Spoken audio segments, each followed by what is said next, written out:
What you did show. Okay. So we've gone over the 4 evidences of plate tectonics that support it. We've talked about all the plate boundaries and the things that are associated there. You guys did a very, very nice job on the assignment for that yesterday, showing you have a really good understanding of that, which is fantastic. So now there are some features that we need to talk about that aren't necessarily always just at a plate boundary. Some of them are, some of them aren't. But it's because of tectonic motion or because of the heat that is inside the interior of the earth, and then sometimes it escapes or it comes more to the surface or reaches the crust. And so really the only thing that is possible that can explain some of our kind of weird features are because of the heat inside the earth, because of the convection currents in the stratosphere. So that's what we're going to kind of look at. Some of these will sound familiar, some of them might not.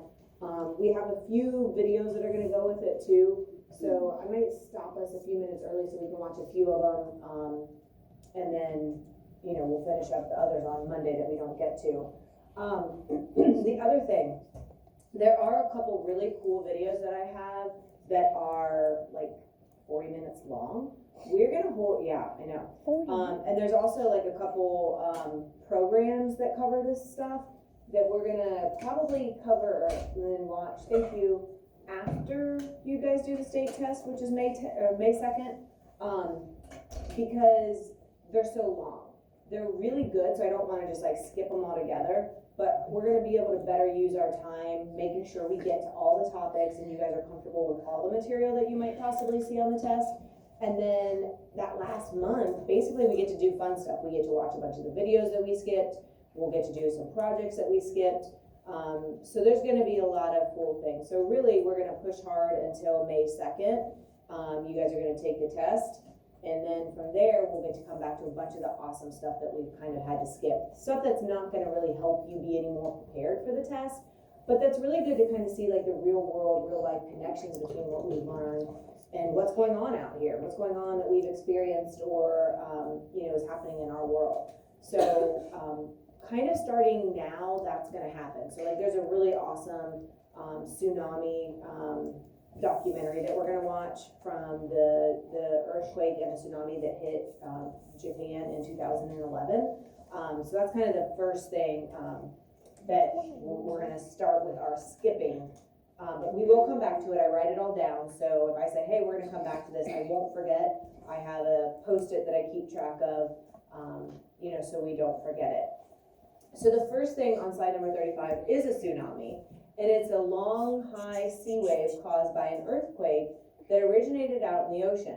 Let's face it, a lot of plate boundaries are in the ocean. And so if an earthquake takes place, and no matter if it's, what kind of boundary, it might be at a transform, it might be at a convergent, whatever it may be, it's going to cause that release, that release of energy when it can't take like the friction, the pulling apart anymore, and it just cuts loose, right? That causes or triggers an earthquake. Well, if that happens and there's water above it, then that water is going to respond. Typically, you're not going to notice the response until it comes and reaches shore, right? So it's just going to kind of be like this massive amount of movement, but it's all happening in the big ocean, right? So it's kind of like looking at it while it's in the ocean, it doesn't seem as massive until it starts to come closer to land. So it's triggered by an earthquake, and you can see a little bit of a picture of it here. And so again, we'll get into that more. And like I said, the documentary that I have is really, really good. Geysers. Right? These are the hot springs in which water boils, sending a tall column of water and steam into the air. And so obviously Yellowstone National Park is one of the most, I guess, the biggest collection of geysers here in the United States, for sure. Has anybody been to Yellowstone? No? Okay, sometimes I've had somebody take a trip out there. I know it's like on my bucket list to see it firsthand too. We'll watch a couple videos that kind of show this as well, but the the reason that there's this hot water is because the subterranean water, or the water under the ground, which there's a lot of it, right, it gets superheated, just like a tea kettle, right? If you think of like or even a pot of water, as it starts to boil, it has that steam. So if it's contained under the ground, it's going to build up all that pressure, and at some point it's going to kind of blow or release. Okay. And so Old Faithful is probably the most famous one, just because it's very predictable how often it erupts. Has anybody ever experienced natural hot springs? Okay, so I told you about my trip to Ecuador. When we were up, and it was weird because we were up in the mountains, and there was this little village. I mean, it was like very third world, very primitive village, and in that village there were all of these really cool, well, hot, natural hot springs, and they looked just like this real clear, crystally light blue water. It was winter, or it was cold where we were, so it was like, I don't know, in the 30s, and it was cold, right? So they were steaming, and so it was just like a big, they had all these different lakes, like there was a bigger one and then a smaller one, like they were just all over in this area, and it was a really popular place for people to come and get in these natural hot springs. It was like being in a hot tub that Mother Nature created, and you could only be in the water for like 5 minutes or so. Like it was hot, and like you'd get out and you'd be like a lobster all red, and like then you're in the 30-degree air and you're like steaming. Like it was a really neat experience.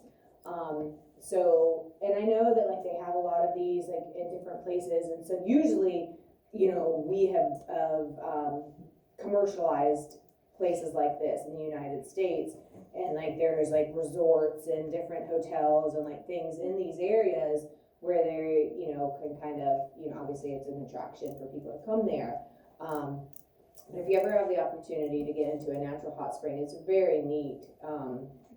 It is different, just because you know it's natural, like compared to a hot tub, I guess.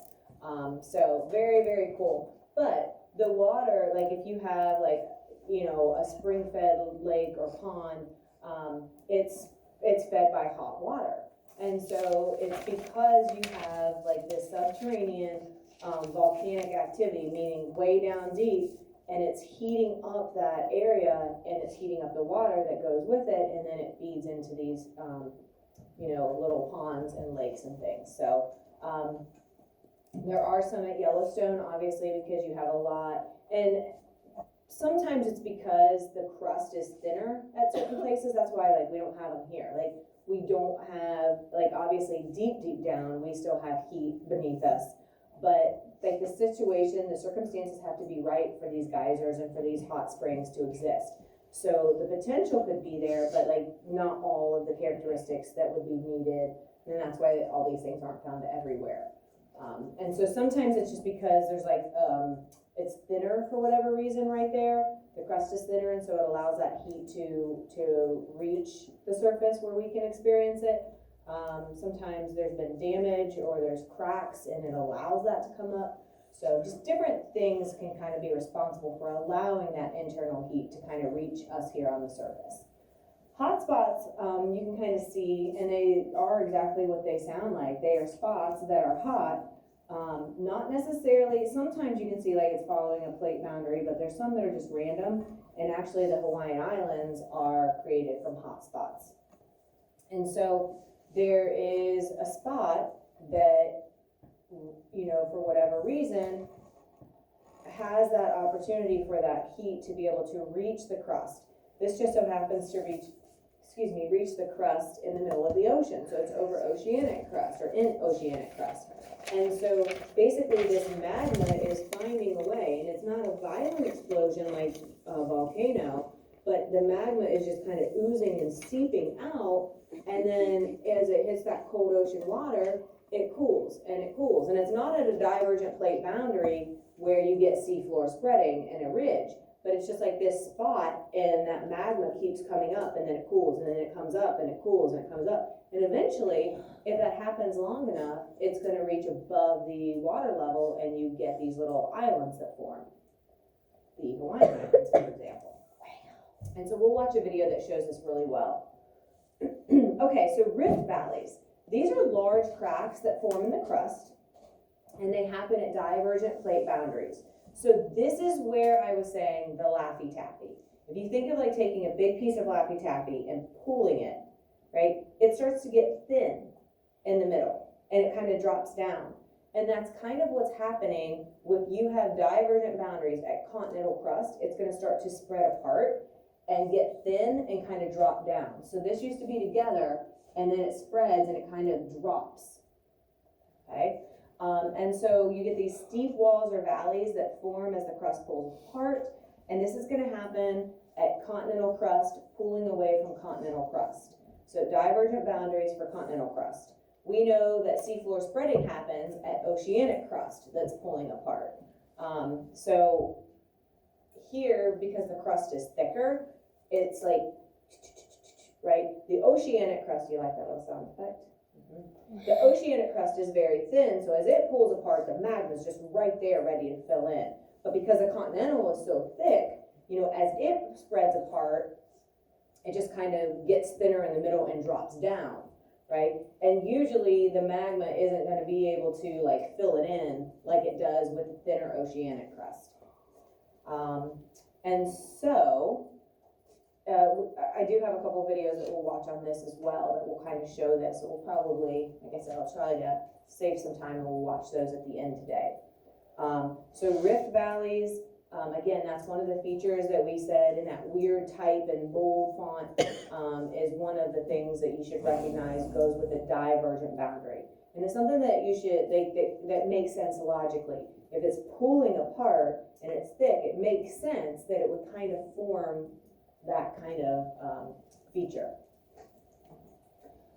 Okay, so ocean vents are kind of cool.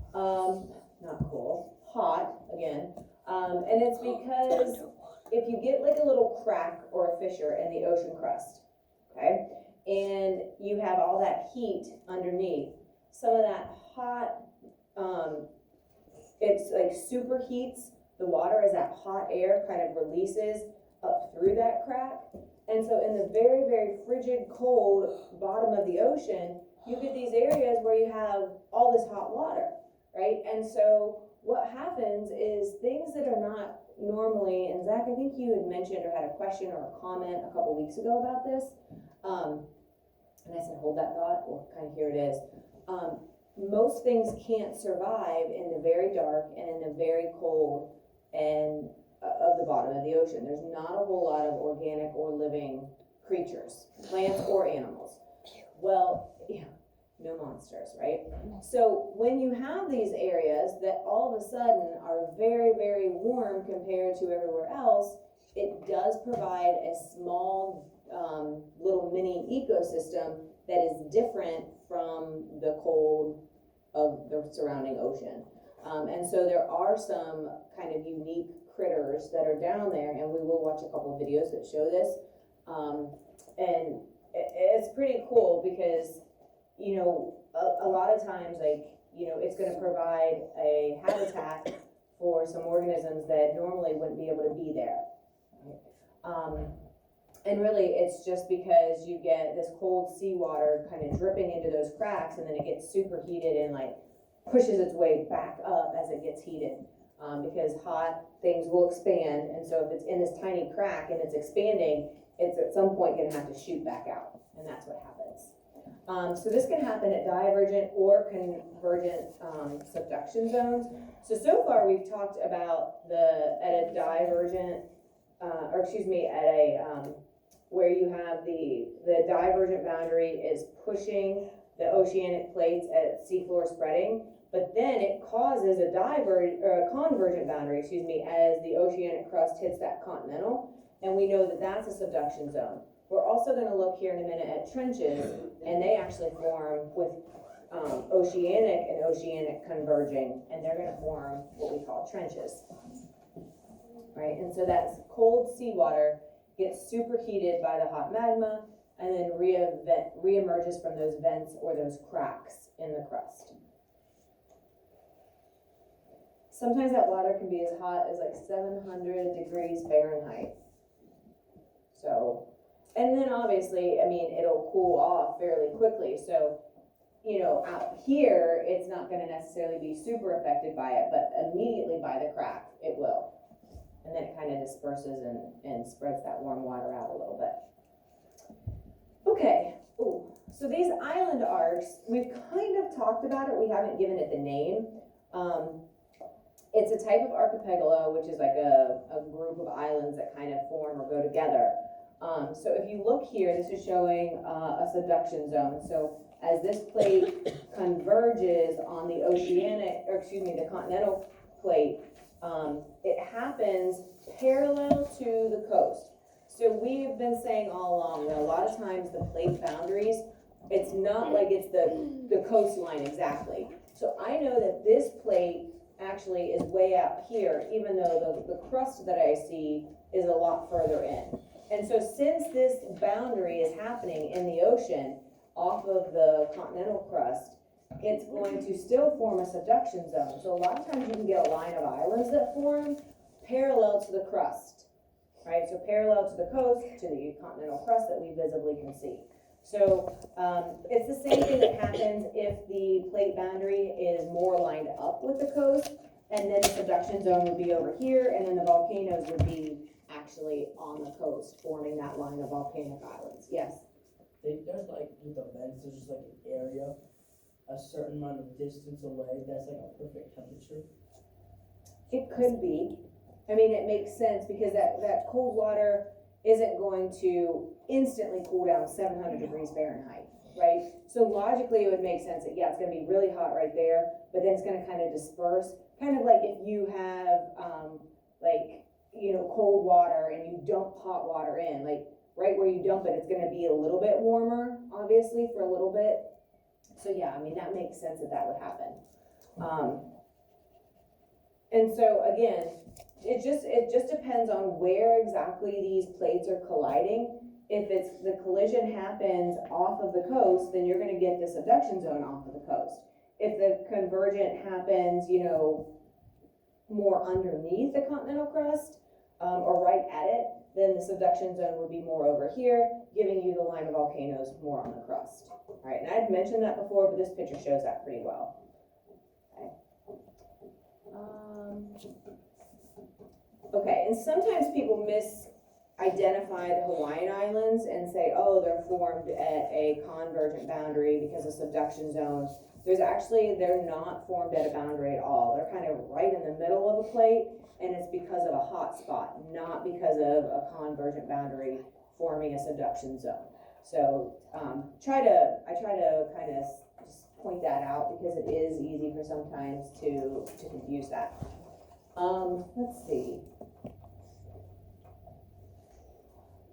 All right. Do you guys want to stop and watch the videos, or do you want to keep going with the notes? Video. So then we'll have to finish up more notes on Monday then. Got it. Okay? I'm okay with that. Yay!